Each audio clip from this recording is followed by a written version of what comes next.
മുംബൈയിലെത്തിയിട്ട് കാണാം. ഈ ട്രിപ്പിലെ ഏറ്റവും വലിയൊരു അതിശയം എന്ന് പറയുന്നത് welcome to my official YouTube channel Krishnaprabha.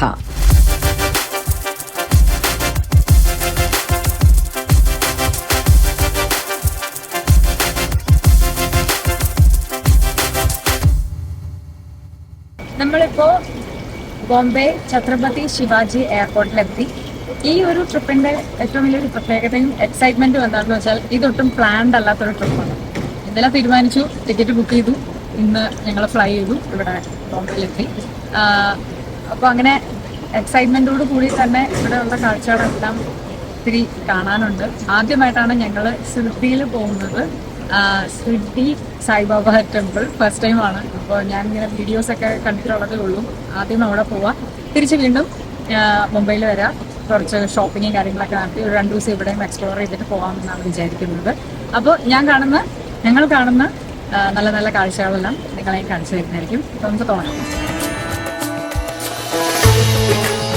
Mumbai എയർപോർട്ടിൽ നിന്ന് റോഡ് മാർഗം ഏകദേശം 6 മണിക്കൂറോളം യാത്ര ചെയ്താണ് നമ്മൾ സിർദിയിലെത്തുന്നത്. ഞങ്ങൾ മുംബൈ എയർപോർട്ടിൽ നിന്ന് ഒരു ടാക്സി എടുത്താണ് പോയത്. ഏകദേശം 6-7 മണിക്കൂറോളം എടുത്തു ഞങ്ങൾ സിർദിയിലെത്താനായിട്ട്. ഇടയ്ക്ക് നമ്മൾ ഭക്ഷണം കഴിക്കാനും ഒക്കെ ആയിട്ട് നിർത്തുമല്ലോ. സമൃദ്ധി മാർഗ് എക്സ്പ്രസ് ഹൈവേ വഴിയാണ് നമ്മൾ സിർദിയിലേക്ക് എത്തുന്നത്. 701 കിലോമീറ്റർ സ്ട്രെയിറ്റ് ഹൈവേ ആണ് എന്നുള്ളതാണ് ഈ എക്സ്പ്രസ് ഹൈവേയുടെ ഏറ്റവും വലിയൊരു പ്രത്യേകത എന്ന് പറയുന്നത്.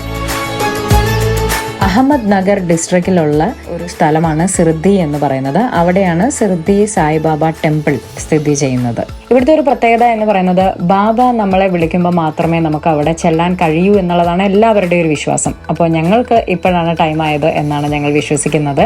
മൊബൈൽ ഫോൺസോ വീഡിയോസോ ഒന്നും അലൗഡ് അല്ല. അതുകൊണ്ട് തന്നെ പരിമിതികൾക്കുള്ളിൽ നിന്നുകൊണ്ടായിരിക്കും സിർദിയിലെ വീഡിയോ ഞാൻ നിങ്ങളെ കാണിച്ചു തരുന്നത്. ഇത് നമുക്ക് ഇവിടെ വന്നിട്ട് നിലീഷ് ഭായിയുടെ ഗിഫ്റ്റ് ആണ്. ഇത് ഒരു ബാബയുടെ ഒരു ബ്ലെസ്സിങ് പോലെ തന്നെ എടുക്കാം. സൈറോ, നമ്മൾ ഇന്ന് രാവിലെ സിർദിയില് നല്ല സുഗമമായിട്ടുള്ള ദർശനത്തിന് ശേഷം നമ്മള് ഇപ്പോ ശനി സിഗ്നാപൂരിലേക്ക് പോയിക്കൊണ്ടിരിക്കുകയാണ്. അവിടുത്തെ ഒരു പ്രത്യേകത എന്താണെന്ന് വെച്ചാൽ ശനിദേവനാണ് അവിടുത്തെ മെയിൻ പ്രതിഷ്ഠ. വലിയ അമ്പലമാണ്. ഏറ്റവും വലിയൊരു പ്രത്യേകത അവിടുത്തെ വീടുകൾക്കൊന്നിനും വാതിലില്ല എന്നുള്ളതാണ്. അതൊരു പുതിയ അറിവായിരുന്നു, വലിയൊരു അതിശയമുള്ള കാര്യമാണ്. അപ്പൊ നമുക്കിനി അവിടെ ചെന്നിട്ട് അവിടുത്തെ കാര്യങ്ങളൊക്കെ നോക്കാം. പക്ഷെ ഈ അമ്പലത്തിന്റെ ഉള്ളിലൊന്നും മൊബൈൽസ് ഒന്നും അലൗഡ് അല്ല. അപ്പൊ അതുകൊണ്ട് തന്നെ വളരെ പരിമിതമായിട്ടുള്ള നിലയിൽ മാത്രമേ എനിക്ക് ഫോട്ടോസ് വീഡിയോസ് ഒക്കെ നിങ്ങൾക്ക് കാണിച്ചു തരാൻ പറ്റൂ.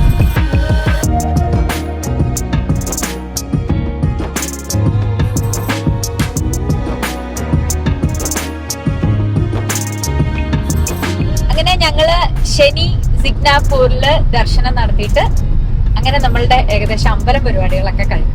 ഇനി ഞങ്ങള് തിരിച്ച് മുംബൈയിലേക്ക് പോവാണ്. മുംബൈയിലെ പ്രധാന ഏരിയാസ് ആയ അന്തേരി, ബാന്ദ്ര അവിടെയൊക്കെ പോയിട്ട് വേണം ഒന്ന് ഷോപ്പിംഗ് ചെയ്ത് നല്ല തുള്ളിച്ചാടി തിരിച്ചു വരാൻ. അപ്പൊ അതിന് ഇപ്പോഴേ റെസ്റ്റ് എടുക്കുകയാണ് ഒരാള്. അത് കഴിഞ്ഞിട്ട് അവിടെ ചെന്നിട്ട് ഫുൾ ചാർജ് ആവാൻ വേണ്ടിട്ട്. അപ്പൊ റെഡിയല്ലേ? ഞങ്ങള് ഞാൻ നേരത്തെ പറഞ്ഞ പോലെ ഈ ശനി സിഗ്നാപൂരില് വീടുകൾക്ക് ഒന്നിനും വാതിലില്ല എന്നുള്ളത് ഞങ്ങൾ നേരിട്ട് കണ്ടു. ഇവിടെ കൂടുതൽ കൃഷി സ്ഥലങ്ങളും ഒക്കെയാണ്. അപ്പൊ അങ്ങനത്തെ കുട്ടി കുട്ടി വീടുകളും പിന്നെ അമ്പലമാണെങ്കിലും മൊബൈൽസ് ഒന്നും അങ്ങോട്ട് അലൗഡ് അല്ല. അപ്പൊ അതുകൊണ്ടാണ് കൂടുതൽ വീഡിയോസ് ഒന്നും എടുക്കാതിരുന്നത്.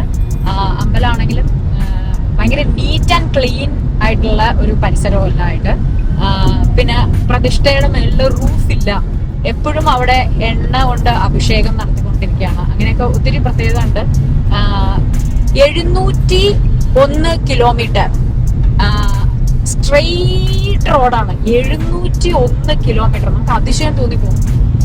നല്ല സ്ട്രെയിറ്റ് ആയിട്ടുള്ള ഫുൾ എത്ര സ്പീഡിൽ വേണമെങ്കിലും നമുക്ക് സേഫ് ആയിട്ട് ഓടിക്കാൻ പറ്റുന്ന തരത്തിലുള്ള സ്ട്രെയിറ്റ് ഹൈവേ. അതാണ് ആ റോഡിന്റെ ഏറ്റവും വലിയ പ്രത്യേകത. അടിപൊളിയാണ്. നമ്മള് നിമിഷങ്ങൾ കൊണ്ടാണ് നമ്മൾ ഈ കിലോമീറ്റേഴ്സ് എല്ലാം താണ്ടി പോകുന്നത്. അതൊരു വലിയൊരു അതിശയമായിരുന്നു. ഈ ട്രിപ്പിലെ ഏറ്റവും വലിയൊരു അതിശയം എന്ന് പറയുന്നത് സമൃദ്ധി മാർഗ് റോഡ് എക്സ്പ്രസ് ഹൈവേ. അതാണ്.